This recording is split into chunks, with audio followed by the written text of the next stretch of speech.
Hello friends, आज की इस वीडियो में डीएलएड एंट्रेंस एग्जाम के लिए वर्ल्ड ज्योग्राफी के मोस्ट इम्पॉर्टेंट 46 क्वेश्चंस करने वाले हैं। एंड आज के इस टेस्ट में पास होने के लिए आपको 46 में से 35 क्वेश्चंस का आंसर सही करना होगा। काफ़ी ज़्यादा इंपॉर्टेंट क्वेश्चंस हम करने वाले हैं, तो सारे क्वेश्चंस आप लोग कर लीजिएगा। 2 से 3 क्वेश्चंस काफ़ी ज़्यादा चांस आपके एग्जाम में आ सकते हैं। इसमें से पहला क्वेश्चन है, विषुवत रेखा को कौन सी नदी 2 बार काटती है? सबसे पहले तो आपको फ्रेंड्स विषुवत रेखा के बारे में पता होना चाहिए। तो विषुवत रेखा को फ्रेंड्स हम भूमध्य रेखा भी कहते हैं, इंग्लिश में इसे इक्वेटर कहा जाता है।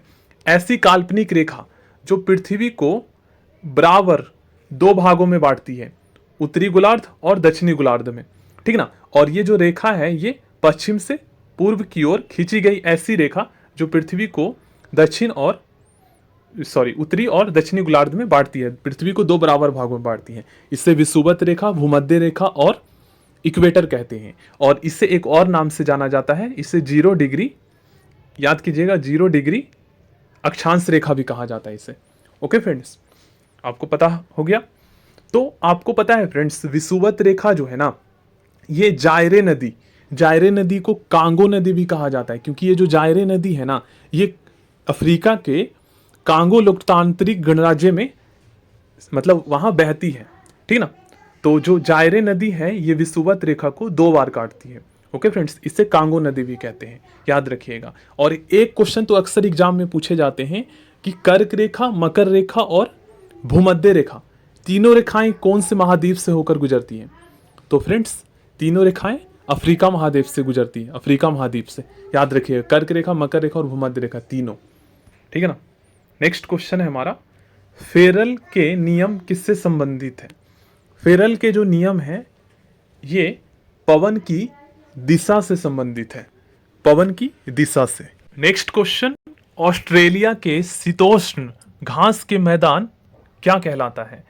फ्रेंड्स, ऑस्ट्रेलिया के शीतोष्ण घास के मैदान को डॉन्स कहते हैं, डॉन्स, याद रखिएगा।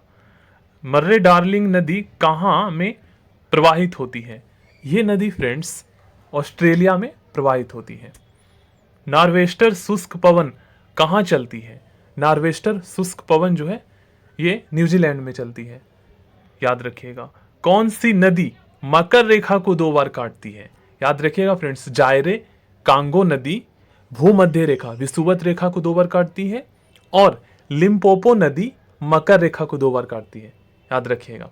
मकर रेखा को लिम्पोपो और भूमध्य रेखा को जायरे या कांगो। आगे बढ़ते हैं। हाँ, और एक भारत के संदर्भ में पूछा जाता है कि भारत की कौन सी नदी कर्क रेखा को 2 बार काटती है, या कर्क रेखा, ये पूछा जाता है। तो इसका आंसर क्या होगा? माही नदी, याद रखिएगा। ओके फ्रेंड्स, माही नदी भारत की नदी है जो कि कर्क रेखा को 2 बार काटती है। एनु जनजाति कहाँ पाई जाती है? एनु जनजाति फ्रेंड्स ये पाई जाती है जापान में, जापान में। लू पवन कहाँ चलती है? लू पवन फ्रेंड्स आप सभी जानते हैं उत्तर भारत में चलती है। रेड इंडियन कहाँ के मूल निवासी है? रेड इंडियन उत्तरी अमेरिका के मूल निवासी है। रेड इंडियन उत्तरी अमेरिका के, ठीक ना, ये महाद्वीप है। विश्व की सबसे विश्वघाती नदी कौन सी है? विश्व की सबसे विश्वघाती नदी जो है ये हांगहो नदी है। ओके फ्रेंड्स, जो कि चीन में बहती है, ठीक है ना। और हांगहो नदी को फ्रेंड्स चीन का शोक कहा जाता है, और इसे पीली नदी के नाम से भी जाना जाता है। हांगहो नदी को पीली नदी के नाम से भी जाना जाता है, इसे चीन का शोक कहते हैं, और इसे चीन का गौरव भी कहा जाता है, ये भी याद रखिएगा। नेक्स्ट क्वेश्चन है हमारा, विश्व में स्थल रुद्ध, जो कि चारों तरफ से स्थल, कोई उसका समुद्री या जलीय सीमा नहीं है लगा हुआ, तो विश्व में स्थल रुद्ध देशों की संख्या कुल 45 है। क्षेत्रफल के दृष्टिकोण से विश्व का सबसे बड़ा भू आवेष्टित देश कौन है? करेक्ट आंसर हो जाएगा कजाकिस्तान। कर्क रेखा को कौन सी नदी 2 बार काटती है? देखिए भारत के संदर्भ में पूछा गया है, तो यह है माही नदी। और भारत की सबसे लवड़ी नदी, सबसे ज्यादा साल्टी, तो यह है, आप याद रखिएगा, लूनी नदी, जो कि राजस्थान में बहती है। पंपास घास के मैदान कहाँ स्थित है? पंपास घास के मैदान अर्जेंटीना में स्थित है।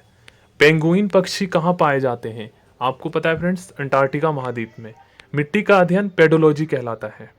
नेक्स्ट क्वेश्चन है, एमू एवं कोकावर्रा किस देश का पक्षी है? न्यूजीलैंड का। सबसे निम्न स्तर का कोयला कौन है? सबसे निम्न मतलब सबसे घटिया जो कोयला है ये है फ्रेंड्स पिट कोयला, याद रखिएगा। और अगर आपसे पूछ लिया जाए कि सबसे बढ़िया कोयला, सबसे अच्छा कोयला कौन सा है, तो ये है एंथ्रोसाइट। एंथ्रोसाइट कोयला सबसे बेहतर किस्म का है।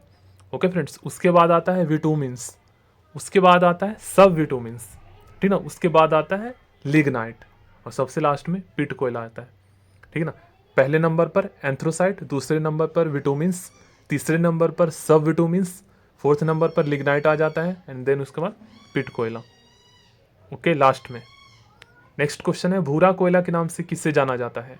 भूरा कोयला फ्रेंड्स कहते हैं लिग्नाइट को, लिग्नाइट को भूरा कोयला कहते हैं।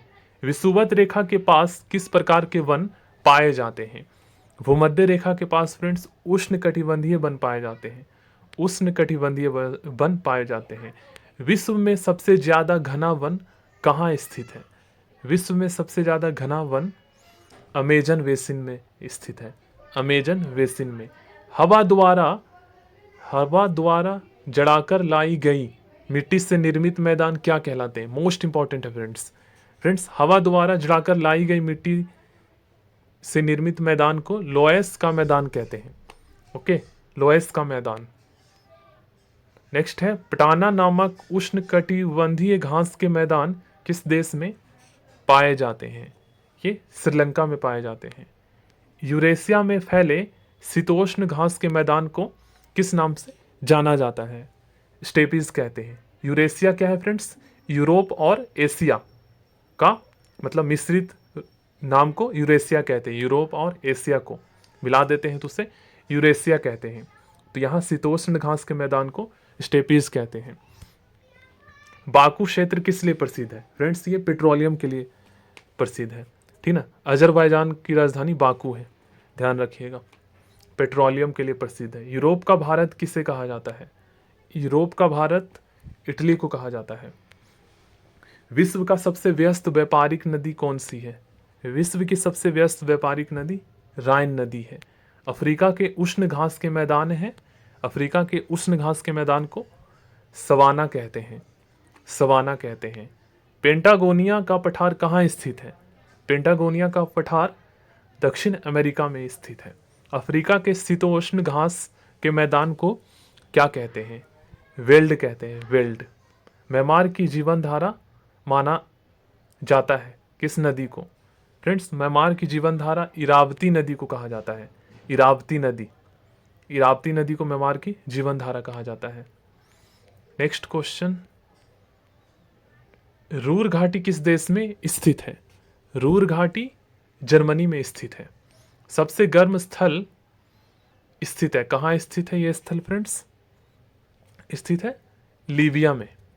नेक्स्ट क्वेश्चन है, एशिया की सबसे लंबी नदी कौन है? तो एशिया की सबसे लंबी नदी जो कि चीन से प्रवाहित होती है, चीन में, यह है यांगत्सी नदी, यांगत्सी। गरजता 40 प्रचंड 50 एवं चीखता 60 क्या है? यह फ्रेंड्स पशुआ पवने का नाम है। मिस्ट्रल कहाँ का स्थानीय पवन है? स्पेन एवं फ्रांस का मिस्ट्रल स्थानीय पवन है। मिस्ट्रल स्पेन और फ्रांस का स्थानीय पवन है। ये काफी इंपॉर्टेंट क्वेश्चन हम कर रहे हैं फ्रेंड्स, इस टाइप के क्वेश्चन आते हैं एग्जाम में। किसे नील नदी का उपहार कहा जाता है? मिस्र को। ओके फ्रेंड्स, मिस्र को नील नदी का उपहार कहा जाता है। अर्जेंटीना के शीतोष्ण घास के मैदान को क्या कहते हैं? अर्जेंटीना के शीतोष्ण घास के मैदान को पंपास कहते हैं। एमो किस देश की पक्षी है? यह है न्यूजीलैंड की। Doldrum, most important question friends. Doldrum जो है ये भूमध्य रेखा के दोनों ओर निम्न वायुदाब पेटी है। भूमध्य रेखा, ठीक है ना, जैसे विषुवत रेखा या भूमध्य रेखा कह दीजिए, इनके दोनों ओर निम्न वायुदाब पेटी है डोल्ड्रम, जो कि चलती है। लानोज कहाँ के घास स्थल है? लानोज जो है ये गुआना के घास स्थल है। अमेजन के उष्णकटिबंधीय घास के मैदान कौन सा है? तो ये है सेल्वास। अमेजन के उष्णकटिबंधीय घास के मैदान है सेल्वास। कोयला किस चट्टान में मिलता है?